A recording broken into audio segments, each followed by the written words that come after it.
Hi, I'm a 24-year-old woman living with my younger sister, Amanda, who's 22. After our parents passed away a few years ago, we moved into their house and have been splitting expenses ever since. It's been challenging navigating our relationship while managing the day-to-day realities of life, but somehow we've made it work, or so I thought. I work two jobs, one as a barista in the mornings and another as a server at a restaurant in the evenings. My dream is to save up for a professional certification that will help me advance my career, but that's meant sticking to a tight budget. Amanda, on the other hand, works part-time and spends like she has a trust fund. Designer bags, trendy outfits, and expensive makeup, she always seems to have something new.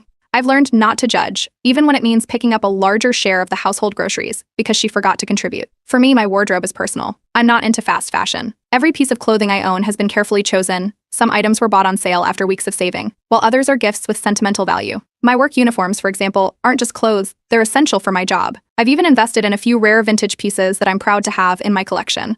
Amanda and I have always had a bit of friction when it comes to boundaries. She has this habit of borrowing my things without asking: makeup, shoes, even books. It's annoying, but I've let it slide more times than I can count. Recently, though, she's been escalating. I've come home to find my favorite dress wrinkled in a pile on her floor, or a pair of boots missing entirely, only to spot them on her Instagram later. One night, after a grueling double shift, I walked through the door and immediately felt like something was off. My room looked empty. My closet doors were wide open, and a sinking feeling hit me as I stepped closer. Half of my clothes were gone. My work uniforms, my vintage finds, even the dress I'd planned to wear to a friend's wedding in 2 weeks. Gone. Amanda was sitting in the living room, scrolling on her phone with a big grin. When I confronted her, she looked completely unfazed and told me she'd finally done something good by donating my clothes to a local charity.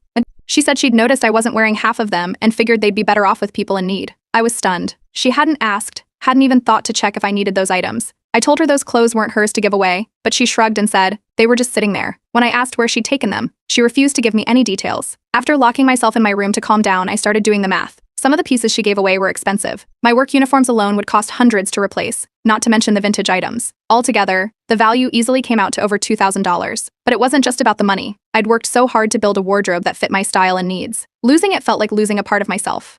When I confronted Amanda again, she waved off my concerns. She called me materialistic and said I should be proud she'd done something charitable. It was infuriating. I pointed out that she'd just bought a new outfit earlier that day, one of those overpriced trendy sets she loves, but she dismissed it as completely different. That night, I didn't sleep. Instead, I started calling every local donation center I could find, trying to track down my clothes. Some places were helpful, but others had already distributed the items, and there was no way to get them back. Each phone call chipped away at my hope. By morning, I was emotionally drained and furious. Amanda didn't seem to care. She went about her day as if nothing had happened, even showing off her new purchases on Instagram. I couldn't believe the audacity. She hadn't apologized or even tried to make things right. If anything, she seemed proud of herself, acting like she was some sort of hero for getting rid of clutter. That's when it hit me: Amanda wasn't going to learn anything from this unless she experienced the consequences firsthand. She needed to understand what it felt like to lose something you cared about, something you'd worked hard for. I wasn't sure how, but I decided then and there that I was done letting her walk all over me. As I sat in my room, staring at my half-empty closet, my eyes landed on the locked storage chest in the corner. It had been sitting there for years, holding items I didn't use often, but couldn't bear to part with. In that moment, I felt a spark of an idea, a way to turn the tables and make Amanda realize just how badly she'd crossed the line. Looking back, this was the beginning of a turning point in my relationship with Amanda. I didn't know it yet, but what started as frustration and betrayal would soon set off a chain of events I never could have predicted. Update 1. Once I decided to teach Amanda a lesson, I knew exactly where to start. While she was out with her friends, I went into her room and began meticulously cataloging every piece of clothing in her wardrobe. Amanda was obsessed with fashion, so her closet was overflowing with trendy pieces, designer shoes, and accessories she'd flaunted on social media. I wasn't just going to sell her clothes, I was going to start with the ones she loved the most. Her designer handbag collection was the first thing I listed. She had saved up for months to buy those bags, only to neglect them once she moved on to her next fashion obsession. I set up pseudonymous accounts on multiple online platforms, using alternate emails to ensure she couldn't trace the sales back to me. To keep it discreet, I priced the items attractively, low enough to sell quickly, but high enough to make her feel the sting when she found out. Within days, the sales started rolling in. Her limited edition handbag was the first to go, followed by a pair of boots she'd only worn twice. I carefully packaged each item and shipped them out, keeping every receipt and transaction record for my own peace of mind. Amanda didn't notice anything at first. Her room was such a mess that even I struggled to navigate her wardrobe, so it wasn't surprising that she didn't realize her favorite pieces were disappearing. But then, one morning, I overheard her frantically rummaging through her closet, muttering about how she couldn't find her favorite dress. I stayed quiet, pretending to be engrossed in my breakfast as she tore through her room. When she finally confronted me, I mirrored her dismissive attitude from before. I feigned ignorance and told her she was probably just misplacing things. "You've been so busy lately," I said casually. "Maybe you left them at a friend's house?" She looked frustrated but didn't press further. Over the next 2 weeks, I made nearly $1,000 selling Amanda's wardrobe. I transferred the money into a secret savings account, earmarking it for my certification course. Watching the balance grow felt like reclaiming a piece of what Amanda had taken from me. By the time Amanda realized her wardrobe was disappearing, it was too late. She stormed into the kitchen one evening, accusing me of sabotaging her. I kept my cool, asking her why she cared so much about a few missing items when she hadn't cared about my clothes being donated. She didn't have an answer, just more excuses about how she needed her clothes for work and social events. Her hypocrisy was on full display. Here was someone who had dismissed my concerns about losing work uniforms worth thousands of dollars, now losing her mind over a few missing dresses. It was almost laughable, but I held my ground, refusing to admit anything. Amanda decided to escalate the situation by calling our extended family. She painted herself as the victim, telling everyone that I was ruining her life out of spite. The family was divided. Some of our relatives sided with me, saying I was justified after what Amanda had done. Others believed I'd gone too far, arguing that I should have just let it go and moved on. To clear my head, I turned to Reddit, posting anonymously about the situation. The response was overwhelming. Hundreds of comments flooded in, validating my actions and encouraging me to stand my ground. People shared their own stories of dealing with entitled family members, and their advice gave me the clarity I needed to keep going. Meanwhile, Amanda was in full panic mode. She started calling donation centers, hoping to track down her missing clothes. Of course, she didn't find anything. By the time she realized her efforts were futile, the stress was clearly getting to her. She started skipping her part-time shifts, and her Instagram posts became less frequent. No more outfit of the day photos or hauls from her favorite stores. When she did post, it was obvious she was recycling old outfits, something she used to criticize other people for doing. Her friends, who had always been part of her trendy social circle, seemed to notice too. Slowly, they stopped commenting on her posts, and Amanda began withdrawing from the activities she used to love. Watching her deal with the consequences of her actions felt strangely satisfying, but I knew this wasn't over. Amanda wasn't the type to back down easily, and I could sense she was planning her next move. Still, I had no intention of returning the money or confessing to what I'd done. She needed to understand that actions have consequences, and this was the only way I could make her see that. For now, I stayed one step ahead, knowing that the next confrontation was just around the corner. Update 2. Amanda wasn't about to let things go. I should have expected it. After days of sulking and scouring donation centers for her missing wardrobe, she switched tactics. One evening, she cornered me in the hallway, threatening to sell my remaining belongings. She made a show of eyeing my work laptop and other items I kept out in the open, as if daring me to stop her. I didn't wait for her to follow through. The next day, I stopped by a hardware store after work and picked up a heavy-duty lock for my bedroom door. When I got home, I installed it immediately, double-checking the screws and making sure it was secure. My valuables, electronics, important documents, and even a few remaining clothing items went into a locked storage chest I kept in the corner of my room. Amanda's frustration was obvious. She tried jiggling the new lock, loudly complaining about how ridiculous I was being. When she realized I wasn't going to engage, she stomped off and slammed her door. The tension between us hit a boiling point that weekend. Amanda broke down, yelling about how I'd ruined her life. She blamed me for everything: her missing wardrobe, her strained finances, even her falling out with friends. She spent hours on the phone, venting to anyone who would listen, but the sympathy she was fishing for didn't seem to come through. Her friends, who had once hyped up her every Instagram post, were now pulling away. Amanda's inability to keep up with her usual fashion-forward image made her less of a fixture in her social circle. She began skipping work shifts, claiming she couldn't bear to face her coworkers in her boring recycled outfits. It wasn't long before our extended family got involved. Amanda called for a family meeting, claiming we needed intervention to address the toxic environment in the house. I agreed to go, curious to see how she planned to spin the story. The meeting, held at our aunt's house, quickly devolved into chaos. Amanda presented herself as the victim, focusing on how I had sold her wardrobe out of spite. She conveniently left out the part where she donated my clothes without asking. When I brought it up, she deflected, saying it was completely different because she'd done it for charity. Voices were raised and accusations flew back and forth. Amanda refused to apologize or even acknowledge her actions, doubling down instead. Some family members sided with her, saying I'd gone too far, while others defended me, arguing that Amanda had crossed a line first. By the end of the meeting, no resolution had been reached, and we left in worse shape than before. Amanda's financial struggles became more apparent in the weeks that followed. With her part-time paycheck stretched thin and no money to replace her wardrobe, she started borrowing clothes from friends. At first, they obliged, but as Amanda's reputation for entitlement grew, the offers dried up. She returned home one evening wearing an outfit that clearly didn't fit her properly, her embarrassment written all over her face. In a desperate attempt to regain control, Amanda threatened legal action. She claimed she could sue me for theft and demanded I return the money I'd made from selling her clothes. I didn't take the threat seriously.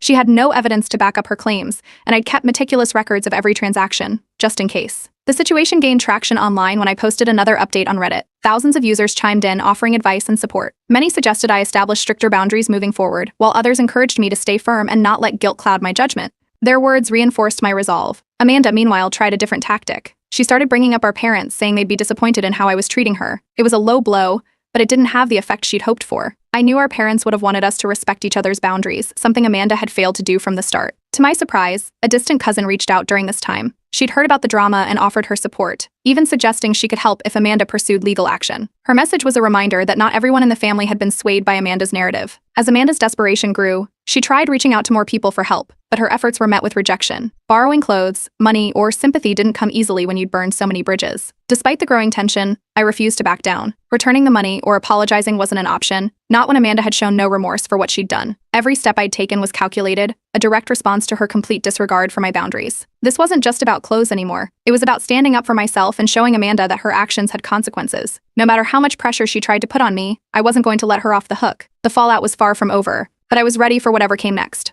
Update 3. Amanda hit rock bottom not long after her threats and family meeting failed to go her way. With no money to replace her wardrobe and her usual resources exhausted, she started showing up to events in mismatched, ill-fitting hand-me-downs. She couldn't borrow from friends anymore, her requests were either ignored or politely declined. Even her social media accounts, once full of trendy outfit posts, became noticeably quiet. When she did post, the comments were sparse. Her friends clearly weren't as invested in her life as they used to be. Around this time, I decided to put the money I'd earned from selling her wardrobe to good use. I registered for the professional certification course I'd been saving for, covering the fees in full. It felt like a small but satisfying victory. I didn't flaunt it or announce it to Amanda. I simply took the next step in my career, knowing that the funds had been reclaimed in a way that mattered. Amanda, however, wasn't done creating drama. One evening, she took to social media and posted a long, emotional rant accusing me of abusing her and ruining her life. She framed herself as a victim, claiming I'd left her with nothing and made her the laughingstock of her social circle.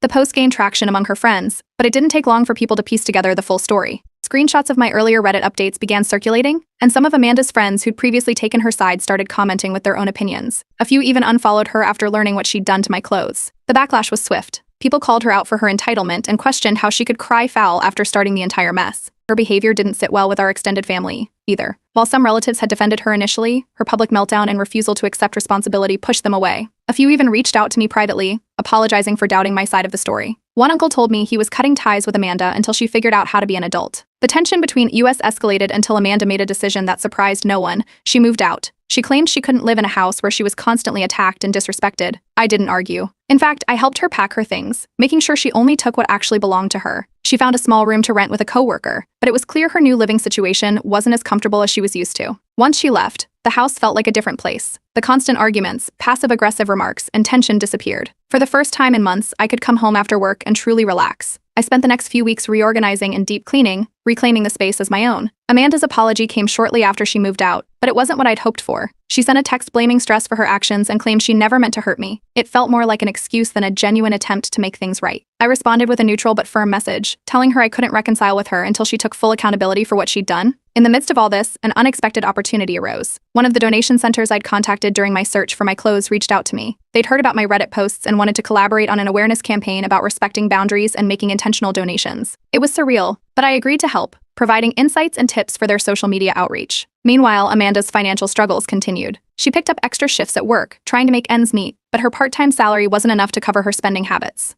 She stopped buying new clothes altogether and started borrowing items from coworkers, which only added to the gossip surrounding her. As life settled down, I found myself embracing a simpler lifestyle. With Amanda gone, I didn't feel the need to hold on to things out of fear they'd be taken or damaged. I donated a few items I no longer needed and focused on creating a space that felt calm and organized. It wasn't just about minimalism. It was about valuing respect and boundaries over material possessions. Amanda eventually started therapy. A mutual family member mentioned it to me, saying she was trying to work through her entitlement issues and unresolved grief over our parents' deaths. While I was glad to hear she was taking steps to improve herself, I wasn't ready to let my guard down just yet. Change takes time, and I wanted to see if her efforts were genuine. As for me, my story gained traction online. My Reddit updates turned into a bit of a saga, with users regularly asking for updates and offering support. Some even joked about turning it into a book or movie.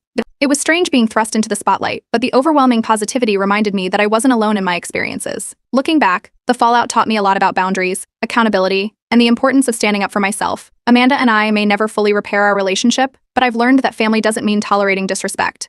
Sometimes the best thing you can do is walk away and let people face the consequences of their actions. Update 4. A few weeks after Amanda moved out, I started hearing whispers from family members about her latest steps. Apparently, she'd started therapy. My cousin mentioned it in passing, saying Amanda was trying to work on her entitlement and boundary issues. It seemed like a positive move, but after everything that had happened, I wasn't ready to trust her intentions. Then Amanda reached out directly. She texted me, asking to meet in person to clear the air. I stared at the message for a while before replying. After months of chaos, it felt too soon to face her. I wasn't convinced she was ready to take accountability, and I didn't want to walk into another round of excuses or deflections. But the family had other ideas. Within days, I started getting calls and messages urging me to reconcile with Amanda. Family is all we have, they reminded me repeatedly. It was exhausting. The pressure was intense, but I stood my ground. I told them I'd only meet Amanda if she admitted fault and offered a genuine apology. Otherwise, there was no point.